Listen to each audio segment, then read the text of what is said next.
Hey, it's King Kaiju here, and once again proving that those that cannot learn from history are destined to repeat its mistake. Amazon executive has come out and doubled down on diversity for season 2 of The Rings of Power because they just don't get it.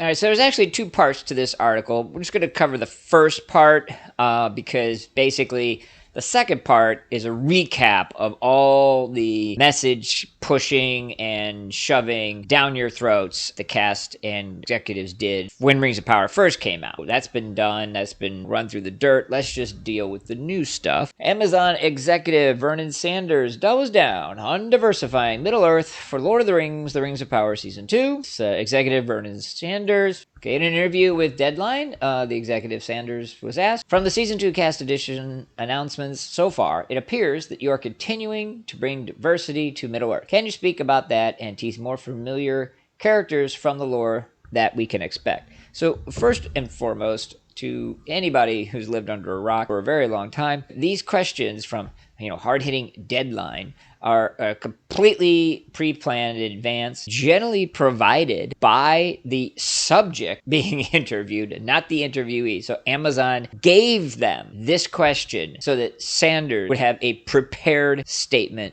to make. It's all theater. I mean, hey, this is Hollywood, it's show business, I get it.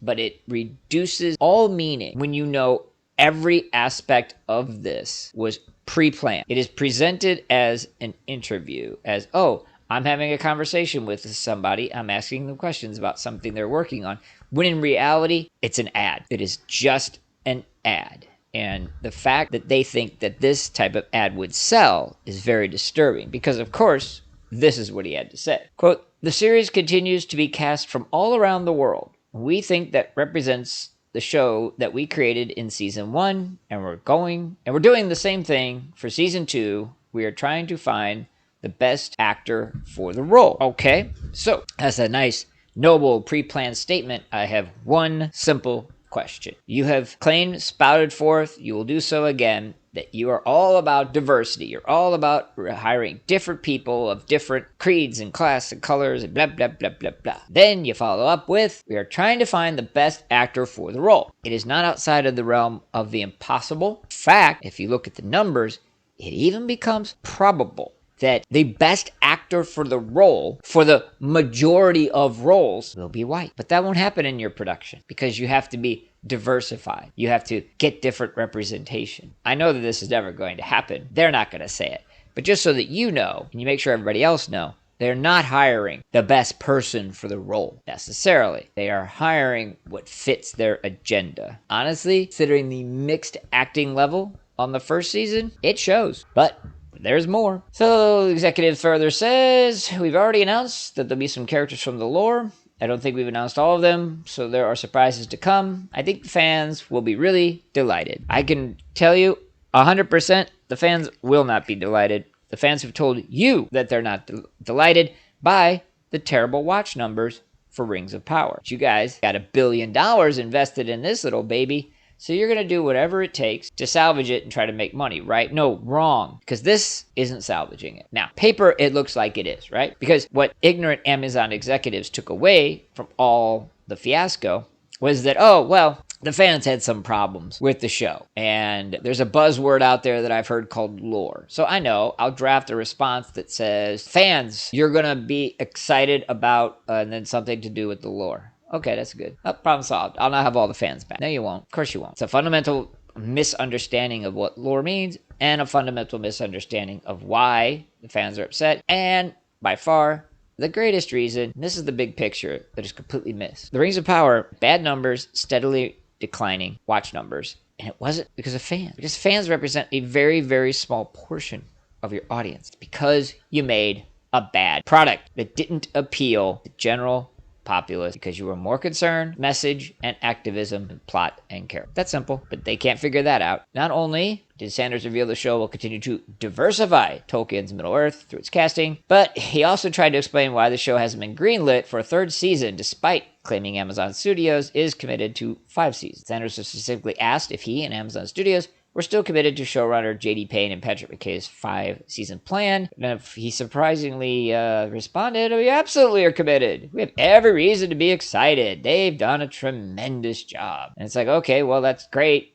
but still, no season 3, right? Despite this bluster of commitment, Sonder went out to state that the 3rd season was not yet greenlit. It's a great question about season 3. We're probably 2 to 3 months in on season 3. I think he meant 2.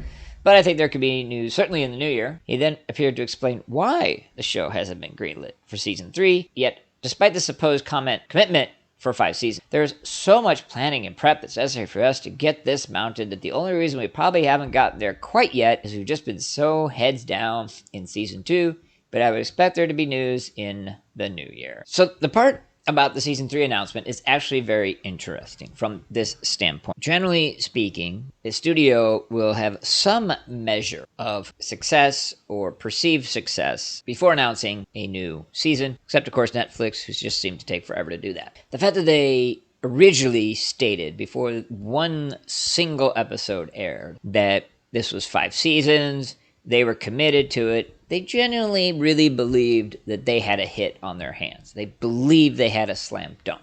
It's Tolkien, it's Lord of the Rings, how can we lose? First season comes out. The number of views steadily declines week after week, with of course the exception of, the finale. Backlash is tremendous, not just from the fans, in all honesty, but from the general public, who are like, this is garbage. Now, the studio executives have their heads so far up their ass, they don't really key into what fans think, what the general population thinks. It's just numbers. So seeing those viewership numbers declining has them scratching their head. Somebody somewhere got some merchandising numbers. If they weren't what they wanted, they scratched their head. They have to make the effort. There's too much money on the line. It's $1 billion. Gotta have a season 2. Gotta put that out there. We gotta see what's gonna happen. The numbers start to click up. We're good. If they continue to fall, or they don't even come close to the lows of the first season, we gotta cut our losses. So I will be surprised to see a season 3 announcement. And I also say that because there is the thought that you can go ahead and say, okay, there's gonna be a season 3. Have 2 come out, have it tank, and then walk back your statement. Oh, no, sorry, no season 3. It has happened. It seems to be a rarity. And reasons unknown, probably has something to do with saving face. May also have something to do with stock manipulation. Now, I know that sounds a bit far-fetched, but you got to remember, executives' compensation is tied to stock price. So, if, for example, Amazon was to make an announcement, there's going to be a season 3 of Lord of the Rings, and the stock jumps, I don't know, maybe it will, maybe it won't, I don't know. And the next day, the same executive sells $10 million worth of shares, and then an announcement comes later on, there is no reason, season 3, and the stock drops 10%. You could, as far-fetched as that sounds, be investigated at the very least, if not prosecuted for stock manipulation. Sounds bizarre, but that's kind of the world we live in. I'm not saying that's a reason, but I'm saying that's one of the things that has to be considered. What do you guys think? Please let me know, and let's chat about it in the comments section below.